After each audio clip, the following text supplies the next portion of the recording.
میرے اس افسانے کا عنوان ہے چینٹیوں کی طرح مت چیخو۔ افسانے کے ان کرداروں سے ملنے اور ان کی دنیا میں داخل ہونے سے پہلے یہ بات جان لیجئے کہ چینٹیوں کے چیخنے، چلانے اور رونے کی آوازیں کوئی نہیں سنتا، بس وہ کچلی جاتی ہیں۔ تماشا گاہ میں بھیڑ ہو، شور ہو تو سچی آوازیں گم ہو جاتی ہیں، اور اگر لوگوں کی تقدیر کچھ دوسرے لوگوں کے ہاتھوں میں ہو تو فیصلے تبدیل اور دورانیے سمٹ جاتے ہیں۔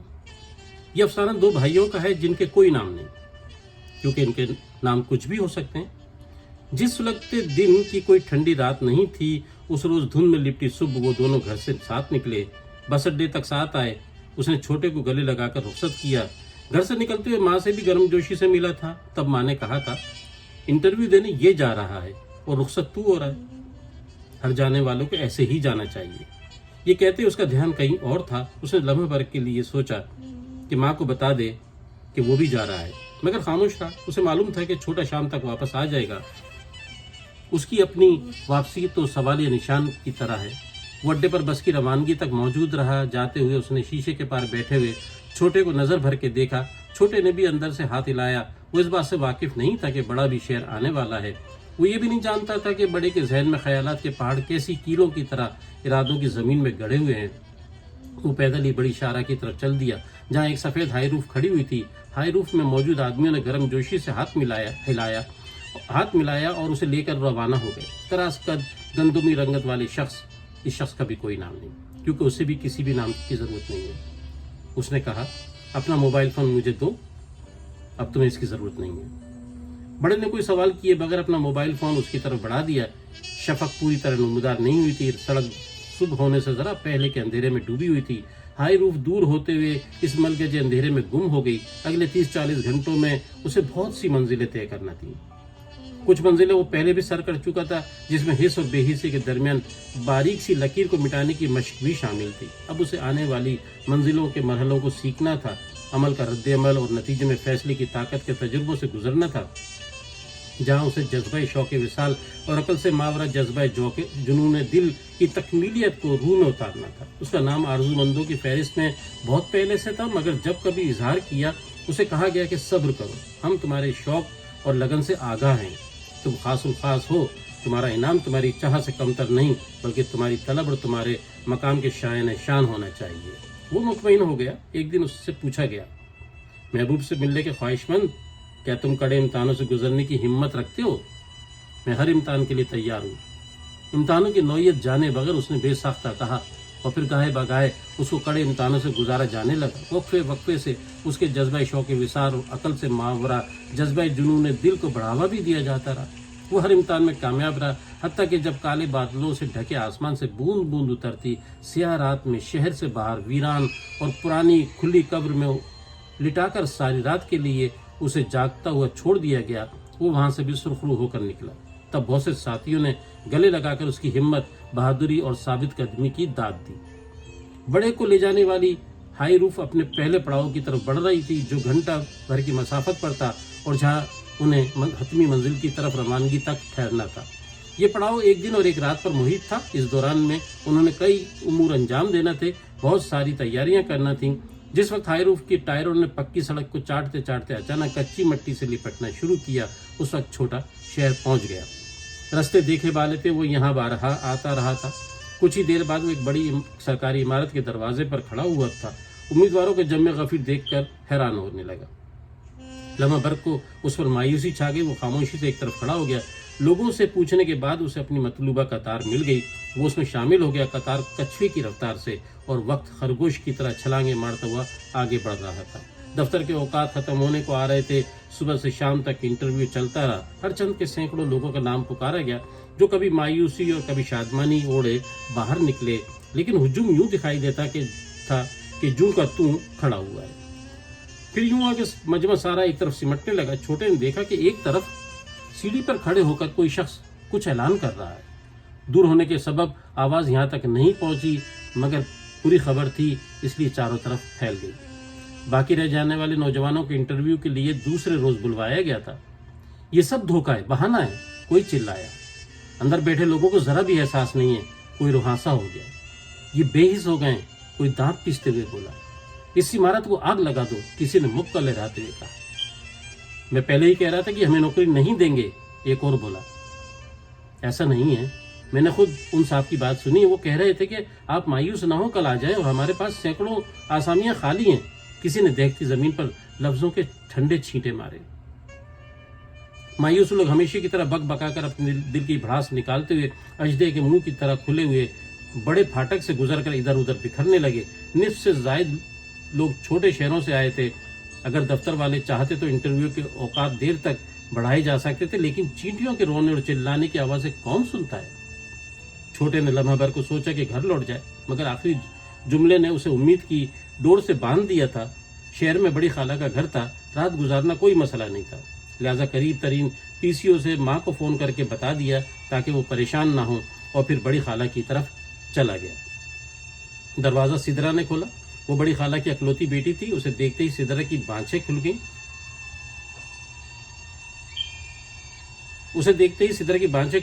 وہ چلائی، اماں زرافہ کیا بک رہی ہے؟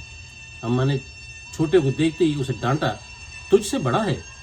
بڑی خالہ نے آگے بڑھ کر ماتھا چوما، سر پر ہاتھ پھیرتے ہوئے دعائیں دی۔ وہ مسکراتا ہوا اندر چلا آیا۔ کچھ لوگ اگر چند ماہ پہلے پیدا ہو جائیں اور ان کی گردن بھی لمبی ہو تو اس میں بعد والوں کا کیا قصور؟ سدرا نے مصنوعی غصے سے کہا۔ اماں سے غلطی ہو گئی کہ بڑے بھیا کے لیے مانگ لیا، میرے لیے مانگ لیا ہوتا تو آج ناکو چگنے چبوا دیتا۔ ناکو چگنے چبوانا غیر پارلیمانی جملہ ہے، لہٰذا اسے بحث سے خارج کیا جائے۔ سدرا نے ہاتھ نچاتے اور نظروں کو ٹیڑھا کر کے مسکراتے ہوئے کہا۔ بڑی خالہ نے اسے جھڑکا، چپ بیٹھ، نہ خیر نہ خبر، نہ بات نہ چیت، بس آتے ہی نوک جھونک۔ پھر وہ چھوٹے سے مخاطب ہوئی، بیٹا کب آئے؟ اماں کیسی ہے؟ اماں ابا بھیا سب ٹھیک ہیں، اور میں بھی۔ آج میرا انٹرویو تھا، بہت زیادہ رش تھا، نمبر ہی نہیں آیا، اب کل بلوایا ہے۔ چلو اچھا ہوا تم آ گئے، مجھے تمہاری اماں کو کچھ چیزیں بھجوانا تھی، سوچ رہی تھی کہ کیسے بھجواؤں۔ یہ کس کام کی دوائیں ان کے ہاتھ بھجوا دیتی؟ بیٹا یہ تو اب ایک بار ہی جائے گی، اور پھر جا کے ایسے گھسوں گی جیسے عرب کے خیمے میں اونٹ گھستا ہے، اور پھر سمجھ لینا کہ اونٹ اندر اور عرب باہر۔ میں زراف ہوں یا نہیں یہ نہیں معلوم، لیکن خود ہی مان رہی ہو کہ تم اونٹ ہو۔ ذرا عزت سے بات کرو، کیا بھابھیوں سے ایسے بات کرتے ہیں؟ سدرا نے ایک بار پھر ہاتھ نچاتے اور نظروں کو ٹیڑھا کر کے مسکراتے ہوئے کہا، اب بس کر، جا کھانا گرم کر، صبح سے کچھ نہیں کھایا ہوگا۔ بڑی خالہ اللہ آپ کو خوش رکھے، اولاد کا سکھ دیکھنا نصیب کرے۔ مہمان نوازی کے رسم تو اب لوگ بھولتے ہی جا رہے ہیں۔ مہمان نوازی؟ اچھا بچو، ابھی تم سے بدلہ لیتی ہوں، یاد کرو پچھلی بار تم نے مجھ سے کیا وعدہ کیا تھا؟ مجھے تو کچھ یاد نہیں۔ ہاں یاد کیوں ہوگا، پیسے جو خرچ کرنے پڑیں گے بھولو مت، میرے ادھار سے بندھے ہوئے ہو، مطلب کھانا نہیں کھلاؤ گی، گھر کا کھانا 10 مرتبہ۔ لیکن مجھے، سدرا نے جملہ ادھورا چھوڑ دیا۔ چھوٹا اپنی ہونے والی بھابھی کی محبت بھری چھیڑ چھاڑ پر مسکرانے لگا۔ اس نے سوچا کہ بڑا بھائی کتنا خوش قسمت ہے جو اسے گھر میں زندگی بکھیر دینے والی بیوی مل رہی ہے۔ اس نے پیار بھری مسکراہٹ سے کہا، اپنی بھابھی کے لیے جان بھی حاضر ہے، یہ کھانے کیا چیز ہے، بس 1000 روپے ادھار دے دو، نوکری ملتے ہی واپس لوٹا دوں گا۔ ہیں؟ سدرا نے حیرت سے کہا۔ جس وقت شہر کے 12 نگ رہائشی علاقے کے ایک مکان میں چھوٹا اور سدرا نوک جھونک میں مصروف تھے، عین اسی لمحے شہر سے متصل مضافاتی بستی کے ایک مکان میں ایک شخص نے بڑے سے آ کر کہا، پروگرام میں تھوڑی تبدیلی کر دی گئی ہے، محبوب سے ملنے تمہیں آج ہی جانا ہوگا۔ کوئی خاص وجہ؟ گندمی رنگت والا تبدیلی کی وجہ سے آگاہ تھا، کیونکہ یہ تبدیلی اس نے خود کی تھی۔ اسے اچانک پتہ چلا کہ اگلے روز اس کا بڑا بھائی، ماں اور بہن شہر آ رہے ہیں، جہاں تک بڑے اسپتال میں ماں کے گلے کے غدود کا آپریشن ہے۔ تاہم اس نے ٹھوس لہجے میں جواب دیا، شوق دیدار رکھنے والے سوال نہیں کیا کرتے، میری ایک درخواست ہے۔ کیا میں اپنے گھر فون کر سکتا ہوں؟ اب کیا مسئلہ ہے؟ صرف یہ معلوم کرنا ہے کہ چھوٹا گھر پہنچا یا نہیں۔ تمہارے موبائل فون پر گھر سے فون آیا تھا، وہ گھر پہنچ چکا ہے۔ گندمی رنگت والے نے بڑے کو جھوٹ بول کر مطمئن کرتے ہوئے مزید کہا، ایک بات اچھی طرح یاد رکھو، یہاں سے تمہارا سفر اب صرف آگے کی طرف ہے، پچھلے تمام رابطے، رشتے، ناطے اس اگلے سفر کے آگے ہیچ ہیں۔ اب دوبارہ ماضی پر دھیان مت دینا، آپ کا حکم سر آنکھوں پر۔ اس نے گردن جھکا دی اور سوال کرنے کی غلطی پر شرمندہ ہونے لگا۔ اسی اثنا میں کچھ اور لوگ کمرے میں آ گئے، سب گلے مل کر مبارکباد دینے لگے۔ پھر کھردری بے رنگ دیوار کے ساتھ کھڑا کر کے ویڈیو پر اس کے پیغامات ریکارڈ کیے جانے لگے۔ وہ جب بولا تو اس کا لہجہ سپاٹ، زندگی، محبت، احساس اور درد کی لذت سے عاری تھا، جیسے کوئی لاش بول رہی ہو۔ امی جان السلام علیکم، آپ کے بیٹے نے زندگی کا سب سے خوبصورت جوہر پا لیا ہے۔ آج میں موت کو شکست دینے جا رہا ہوں۔ آج کے بعد میرا ٹھکانہ وہ ہوگا جو شہداء کا ہوتا ہے۔ میری موت پر آنسو مت بہانا، کیونکہ شہیدوں کی مائیں رویا نہیں کرتی۔ وہ اپنے والد سے مخاطب ہوا، ابا آج کے بعد آپ کا سر فخر سے بلند ہو جائے گا۔ اسے چھوٹے کو یاد کرتے ہوئے کہا، مجھے یقین ہے کہ آج تمہارا انٹرویو بہت شاندار رہا ہوگا۔ میں تمہیں نوکری ملنے کی مبارکباد پیشگی مبارکباد دیتا ہوں۔ اب تم میری اس درخواست کو بڑے بھائی کا حکم سمجھ کر قبول کرو۔ میری شہادت کے بعد تم سدرا سے شادی کر لو گے۔ تم دونوں کی جوڑی بہت خوبصورت لگے گی۔ اب میں آپ سے رخصت ہوتا ہوں، الوداع۔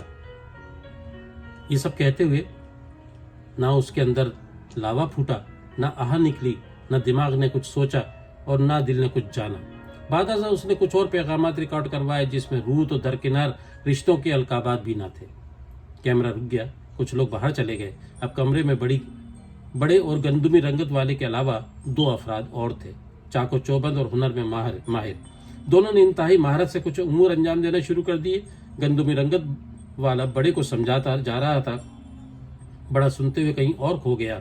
اس کا دھیان چھوٹے بھائی کی طرف گیا جسے آج صبح اس نے یہیں آنے والی بس میں بٹھایا تھا۔ اسے یقین آ گیا تھا کہ وہ گھر لوٹ چکا ہے۔ گھر کا سوچتے ہی ماں یاد آئی۔ ماں اس وقت سو چکی ہوگی، وہ جلدی سو جاتی ہے۔ ابا کو بہت سویرے فیکٹری جانا ہوتا ہے۔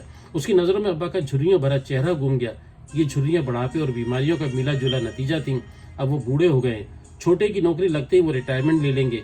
نوکری کے بعد میری وصیت جو انہیں کل مل جائے گی کے مطابق چھوٹے کی سدرا سے شادی ہو جائے گی۔ سدرا میرے بچپن کی مانگ ہے، مگر ہمیشہ مجھ سے خوف اور الجھن بھرا فاصلہ رکھتی ہے، جبکہ چھوٹے سے اس کی خوب گاڑی چھنتی ہے، جیسے دونوں ایک دوسرے کے لیے ہی بنے ہوں۔ اچانک گندمی رنگت والے نے اسے ٹوکا، تمہارا دھیان اب صرف اور صرف مشن پر ہونا چاہیے۔ خیالوں کے اڑتے پرندے یکا یک زمیں بوس ہو گئے۔ کچھ دیر بعد وہ تیار ہو چکا تھا۔ سفید ہائی روف اسے لے کر مضافات سے شہر کی طرف روانہ ہو گئی۔ زندگی اور زندہ ہونے کے جواز سے بھرپور کئی موڑ کاٹنے اور احتیاط اور بد احتیاطی کے کتنے ہی سگنل پار کرنے کے بعد ہائی روف قدرے مصروف شاہراہ پر آ گئی۔ برابر میں بیٹھا ہوا شخص بولا، لو تمہاری منزل آ گئی۔ چوراہے سے گزرتی ہوئی گاڑی دھیرے دھیرے ایک بڑے ہورڈنگ کے سائے تلے رک گئی۔ ہورڈنگ پر سرخ سوالیہ نشان کے سوا کچھ نہ تھا۔ اشتہاری دنیا کی جدت طرازی کا نمونہ، جس میں صارف کو دھیرے دھیرے تجسس میں مبتلا کر کے نئی مصنوعات کا عادی بنایا جاتا ہے۔ لیکن اس وقت بھی بڑے سوالیہ نشان والا ہورڈنگ نیچے چھوٹی سی ہائی روف میں بیٹھے لوگوں کی موجودگی کو نئی معنویت دے رہا تھا۔ بڑا دروازہ کھول کر ہائی روف سے اترا، ادھر ادھر دیکھے بغیر دھیرے دھیرے چلتا ہوا لوگوں میں گم ہو گیا۔ ہائی روف آگے بڑھ گئی، جس کا اب نیا ٹھکانہ مضافات کی مخالف سمت تھا، کیونکہ اب ٹھکانہ بدلنا ضروری ہو گیا تھا۔ چوراہا کھانے پینے کا مشہور مرکز تھا۔ یہاں پان سے لے کر بوفے تک سب دستیاب تھا۔ جگہ کی کمی کے باعث میز کرسیاں فٹ پاتھ پر ہی لگائی جاتی تھی۔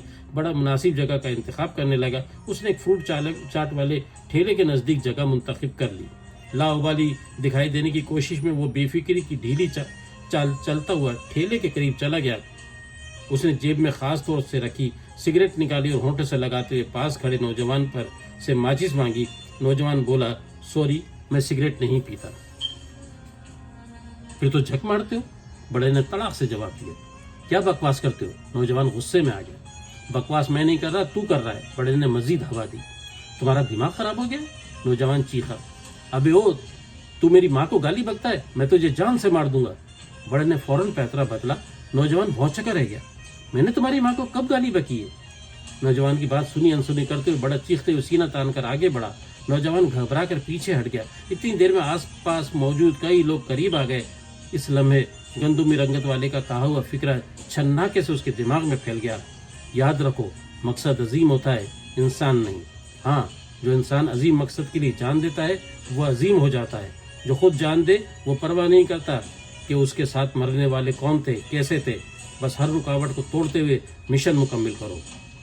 یہ سوچتے اس کا ہاتھ حرکت میں آ گیا، لیکن مقافات کی اس خشک زمین پر فیصلوں کی بارش برسانے والے آسمان تلے وہ اس بات سے بے خبر تھا کہ فروٹ چاٹ کے ٹھیلے سے 10 قدم آگے باربیکیو ہوٹل کے باہر بچھی ہوئی کرسیوں پر چھوٹا اور سدرا بیٹھے اسی کے بارے میں گفتگو کر رہے ہیں۔